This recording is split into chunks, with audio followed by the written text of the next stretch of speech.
Hi, Eric Linask here in San Jose. We're at WebRTC Conference and Expo 5. I'm talking with Tobias Goebel from Aspect. Tobias, thanks for joining me. Great to be here, Eric. So, I mentioned earlier, this is the 5th edition of the conference. Having been through this sort of WebRTC discussion and experience for now going on to 2.5 years or so, what have we seen in terms of acceptance and adoption? You guys certainly come from an industry that, by and large, was spoken of as being really the most obvious use case for WebRTC.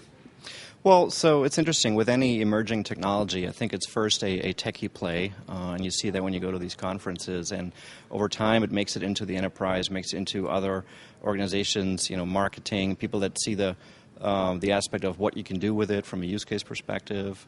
We're in the customer experience space, and we see a lot of potential for it, and we're finally seeing some demand and interest in our space from our customers. And so we thought now is the right time to really fully embrace it. We think it's got a huge potential for disruption, changing how communications are becoming kind of more and more ubiquitous, embedded in wherever you are right now, whether it's a mobile app or a website or anything really. And so now's the right time, and we're here, and we just launched a product that embraces that standard, and we're ready to take on customers.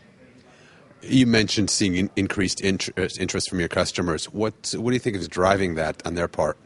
So, interestingly enough, it's the customer experience. They realize that they want to differentiate, and they can differentiate more and more only through great customer service, great customer experience. And it's a constant struggle to still kind of wow the customer and provide a superior experience. And that's where we're seeing that interest coming from.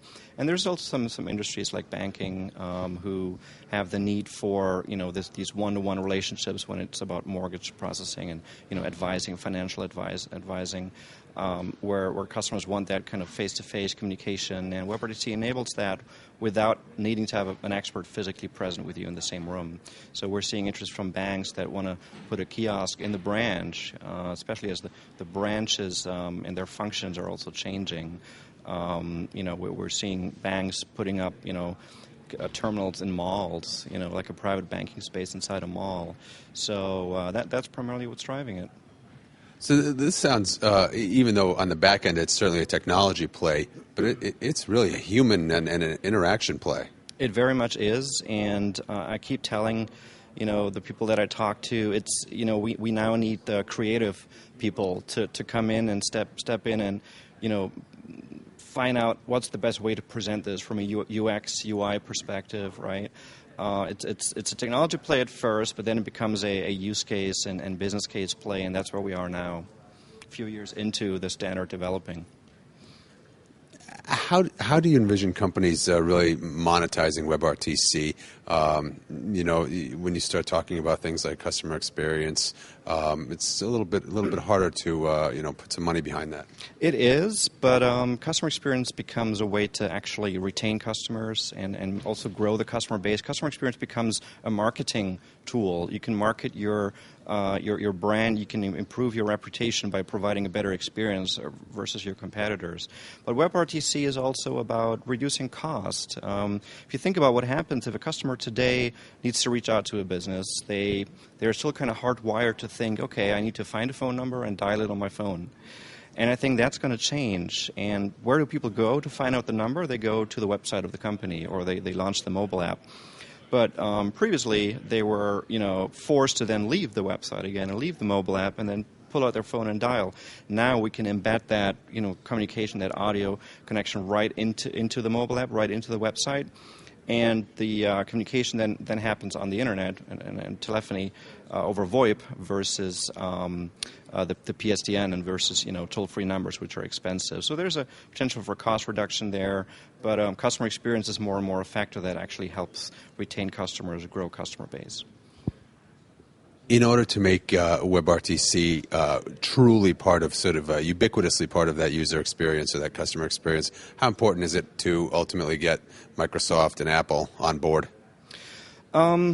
I think it's important to some extent because you want the big names, especially when you try to get adoption with enterprise customers that are hesitant typically and slow to adopt, and they see, oh, Microsoft's not behind it, Apple's not behind it. Truth is, though, and that's a recent development, I think last week, Microsoft committed to embracing the standard, and they just announced that Skype will now be also available through a website, through a web app. So those are good developments. Apple will come next. I think the concept of embedding communications, real-time communications, inside a web app or inside a mobile app is not going to go away. It's a paradigm shift of communications that everyone will want to embrace, and ultimately consumer adoption and the early adopters will drive the adoption of that, and I think it's going to happen. Excellent. Tobias, thanks for being here at the show this week. Thanks for stopping by to talk to me. Thanks for having us. Thank you.